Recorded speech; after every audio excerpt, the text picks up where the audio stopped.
Yes. All right. She doesn't understand what is real and what is unreal.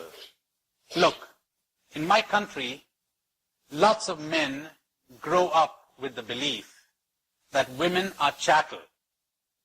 I married her. She's my possession. Now this guy walks up to you and says, that's real. Women are things. What would your response be? Not true, right? Depends, she says. You don't agree with him.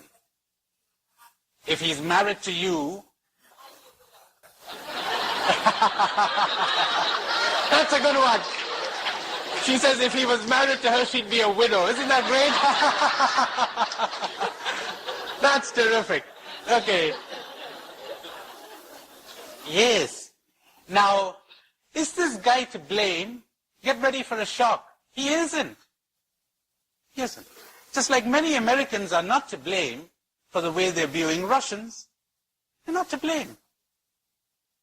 They just got dyed in a certain color, and there they are, and that's the color through which they're looking at the world, and they see that color. Now, what does it mean to make him real? To make him aware that he's looking at the world through colored glasses.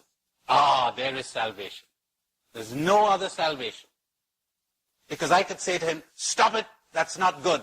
But till he has seen, he's always in danger of finding some other way of acting according to this conviction that was given to him. As I told you, that's the making of the terrorist. He's absolutely convinced. He sees a real world out there. He's got real enemies. He's got people who hate him. But when we look at it, we say, funny, that's not there at all. You're imagining things. You're conditioned. So the great search of spirituality, the great task of spirituality, where am I coming from? Is this real? Or am I conditioned? Am I brainwashed? My dears, to doubt is infinitely more important than to adore. To question is so much more important than to believe. And it's because we don't do this that we have people killing one another. The readiness, the openness to question everything. The readiness to doubt everything. Doubt, says a great Indian mystic, is a healing balm. Though it burn at first, it will heal you. It begins to burn because when those convictions that you've introjected, are beginning to wear off, you feel as if you're losing your whole life.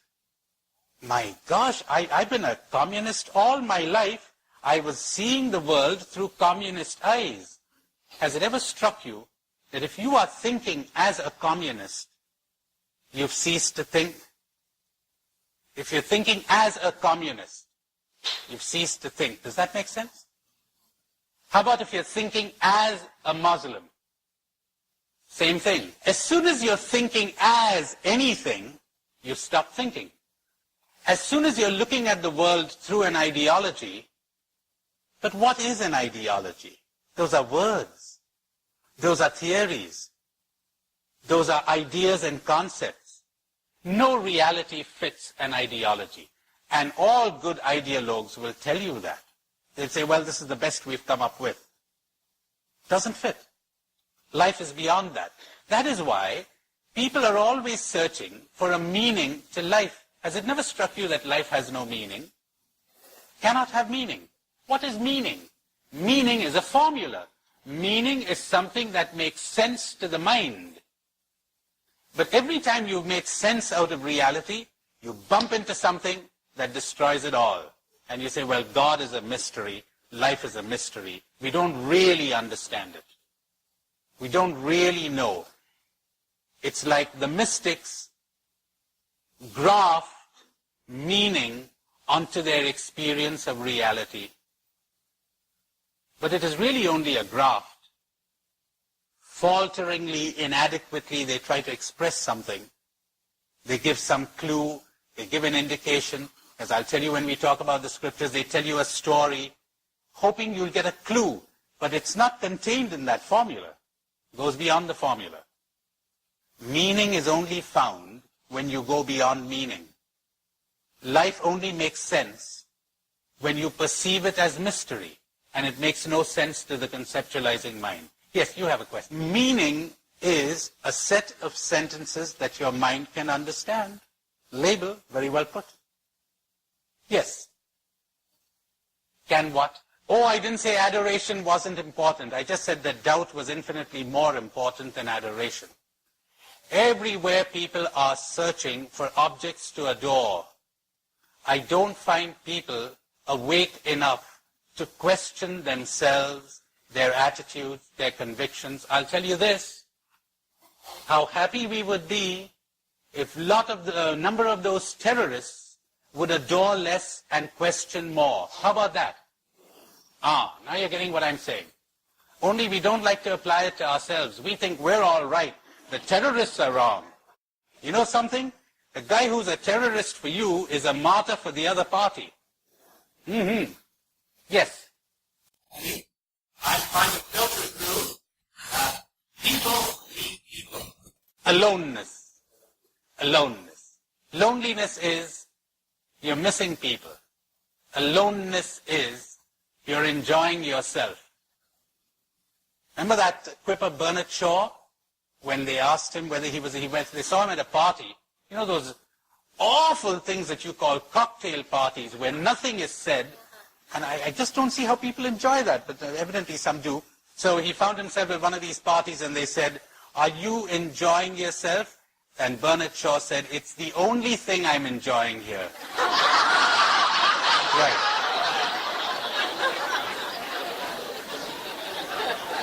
So aloneness is when you enjoy yourself and, hey, listen to this, and others. Because you know something? You never enjoy others really when you are enslaved to them. Needing people means needing them emotionally. Community is not formed by a set of slaves. People enslaved to people. People demanding that other people make them happy. Go on, you're supposed to make me happy because my happiness is in you. Go on, you're not supposed to be moody now because if you're moody, you affect me. Change your mood. I need you. Community is formed by emperors and princesses. You're an emperor. You're not a beggar. You're a princess. You're not a beggar. There's no begging bowl there. You're enjoying yourself and reality. And so you enjoy everybody because there's no clinging, there's no anxiety, there's no fear, there's no hangover, there's no possessiveness. There are no demands. Free people form community, not slaves. Now, to my mind, this is such a simple truth, but you're so right there, it has been drowned out by a whole culture, including a religious culture. Religious culture can be very manipulative if you don't watch out. There was another hand up here somewhere. Yes. All right. Now let me reword your question for you or your comment, and you check me out. See if it's all right. She says, to my mind, awareness is a kind of the high point, the plateau. Until I get there, I want to experience every moment as it is. Now, first of all, don't make a goal out of awareness. There's nowhere to go. There's nothing to achieve. How do I get to this awareness? Through awareness. Now, when you say you really want to experience every moment, you're really talking awareness. Because you don't want to experience this guy, a friend of mine who's just gone to Ireland. He tells me, he's an American citizen. He said, I'm entitled to an Irish passport, so I'm getting one because I'm scared to travel abroad now on an American passport. You know, I don't want a terrorist walking in and say, let me have a look at that passport of yours. He says, well, I'm Irish. I fought oppressors too, says this guy. Well, you don't want to sit next to this guy on a plane and see an Irishman or an American. You don't want to see labels. You want to taste and experience this person as he is. And you want to do that with everything. Unprejudiced. You don't just want to taste your words. How many people spend their lives not eating food? They're eating the menu. They really are. Can you imagine somebody reading the menu and says, beef steak, there it is. And, no, for heaven's sake, wait a minute. That's only an indication of something that's available. So you want to eat the steak, not the words. That's awareness. That's awareness. All right. Your dependence. Now, as you become aware of that, as you watch that, disidentify and watch that. And as I'm going to tell you presently, don't condemn yourself. You're only going to make it worse. But if you would see the pain it brings you, you'll drop it. You're quite right. You want the pain. You want the pain of having it. And you're angry with the pain. How wonderful. Now, if you're still keeping your programming, you're still keeping your conditioning, if you still think your wife is a thing and not a person, if you still think that you're looking at reality objectively when you're looking at it distortedly, well, just coming to your senses may not be all that much of a help. Certainly a help, but one needs intelligence to understand too. Awareness isn't a tool. Awareness is a method. Awareness is the goal. Awareness is life. One cannot misuse awareness.